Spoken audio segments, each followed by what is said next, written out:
স্বপ্নের অধিকার। স্কুলে আজ ভীমরাও রামজি আম্বেদকরের জন্মদিন পালন করা হচ্ছে। স্যার সবাইকে তাঁর একটি উক্তি শোনালেন, জীবন বড় হওয়া নয়, মহান হওয়াই আসল। ছোট্ট মীরা এই কথাটা শুনে ভাবনায় পড়ে গেল। সে সব সময় মনে করত বড় হয়ে শুধু অনেক টাকা রোজগার করলেই মানুষ বড় হয়। স্কুল ছুটির পর মীরা দেখল তার বন্ধু জয়ী এক বৃদ্ধাকে রাস্তা পার করাতে সাহায্য করছে। মীরা বলল, তুই কেন এত সময় নষ্ট করছিস? জয়ী মৃদু হেসে বলল, আমি সময় নষ্ট করছি না, আমি ভালো কিছু করছি।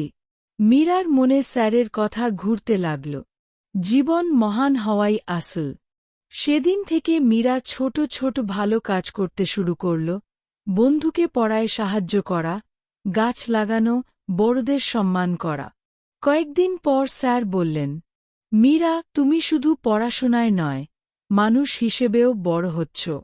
মীরা বুঝতে পারল, শুধু নিজের জন্য বাঁচা নয়, অন্যের উপকার করাই আসল মহানতা।